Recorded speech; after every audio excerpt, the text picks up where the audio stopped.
On today's video, I'm going to be showing you how you can remove your motherboard out of your PC. Now, I know some people might know how to do this, but if you bought a pre-built and you're looking to upgrade maybe to the next newest thing and you want to keep your case and you want to leave your power supply in the case and your fans and everything, you want to know how to remove your motherboard.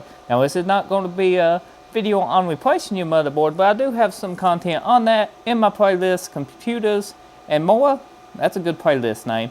On my channel, you can check it out. There's tons of content on computers, but this video is going to be focused on removing your motherboard, and then you can follow your motherboard's instructions on where the fans hook up, because all that depends on the motherboard. You have different spots for things plug into.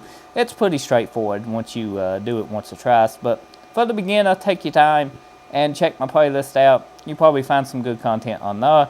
So let's get to removing this motherboard, because that's what this video is about. So the first thing you want to do is make sure your PC is turned off and unplugged from the wall.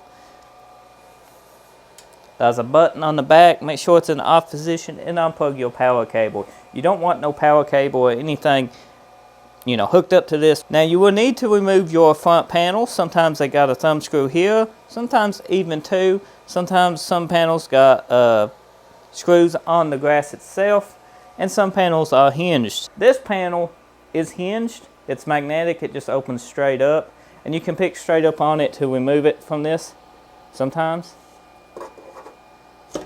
Just like so. Just be careful and not break your front panel. The next step you want to do is come in and unplug everything from your motherboard. It's pretty straightforward. All these little plug-ins here, just unplug, and be careful not to pull and force them. Some of these do got tabs on them. It's got a locking tab on it, and you don't want to force that, because you can pull these loose from the motherboard and then you either got a dead port or you have to resolder them. You don't want that, so be sure to always check and make sure there's no locking tabs. Some of them does not have tabs. Just go ahead and plug them loose. Also, make sure you pull on the tabs themselves and not the wires, because you can pull the contacts loose from the plug-in. The main pin here's got one big tab. You mash down and it pulls straight out. Up towards the top, right in here, if you can see it, there's a 4-pin connector. Sometimes they 2 of them depending on your motherboard. This one just got one. You will need to unplug that at your CPU power. So on your motherboard, depending on what you got, mini ATX, micro ATX, full ATX, EATX, will depend how many screws are on it. You got these little standoffs, as you can see here, that's where they screw into. You just want to make sure you remove all your screws. And unlike me, I'm removing this standing up. You can pretty much lay this computer flat down, and it'll work just the same. It'll be easier on you. As much as I mess with electronics, I do not have an iFixit kit. I do need to get one. I've been meaning to get one. It's just, you know, I can never remember to. Always other things, you know, like I can make do with these for now.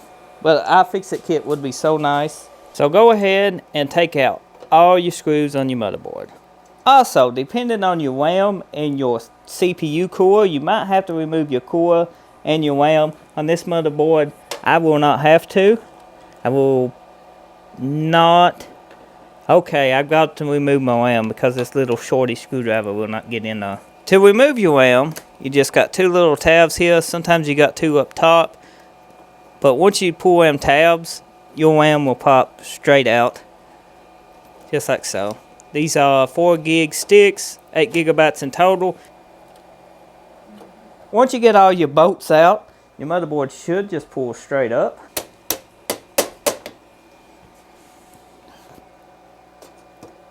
Whoops.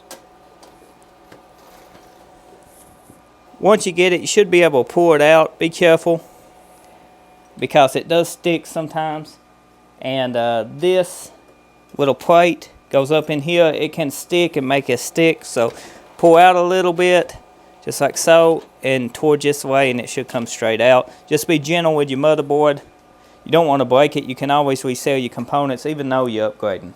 Now that you got your motherboard on installed, you can put your new motherboard back into your computer, plug it in using your power supply cables, find all the connections for your fans and your power buttons, and you're good to go. You can look on the manual for your motherboard, the one you installed, and you should be able to do that. So I hope you found this video helpful. If you did, be sure to drop a like, leave a comment, hit that subscribe button if you're new. And yes, I do got a 3D printer going on next to me. It's because I like making stuff. And this is a WAM slot holder too. You can find that on Thingiverse. It's a very good print. You can print it just as it is, and everything fits so nice. The creator did a great job on that print. It works really good, as you can see right here. Just Thingiverse WAM holder. It does really good. Keeps all your WAM in a nice spot. But anyway, the reason I made these videos is because I needed some inventory. I picked this PC up at a great deal. It didn't come with a GPU or a hard drive, but the hardware is good to have around when we do builds and stuff like that. It's the reason I got all these WAMs and hard drives, and you know, it's nice to have hardware around. I know a lot of people has trouble finding hardware, and it's outrageous, especially GPU prices and stuff. That's the reason they kept this, and they built a new PC. Just reused the old graphics card and hard drive in it, which, you know, is very common. So I guess I'll go ahead and throw this case back together. I probably will take the fans out of it. There won't be a video on that. I should have some tear down videos and stuff like that, build videos. I'll show you how to install fans if you need to know that. On my channel, check my playlists section out on my channel, and computers and more. Like I said a couple times already, content and if you're a returning subscriber, appreciate you taking the time out of your day watching another one of my videos. Thank you. Everybody loves technology. Well, most people do. I'm a big fan of computers, and if you're watching, I hope you are too. And one thing I want to get heavy into, I don't know if any of you have, but I've been thinking about solar power and stuff like that. It'd be a very nice thing to have, and if a man could make that where it's sustainable and you could do a lot with it, I personally think. But that's another subject for another time. Hope you enjoyed. Thanks for watching.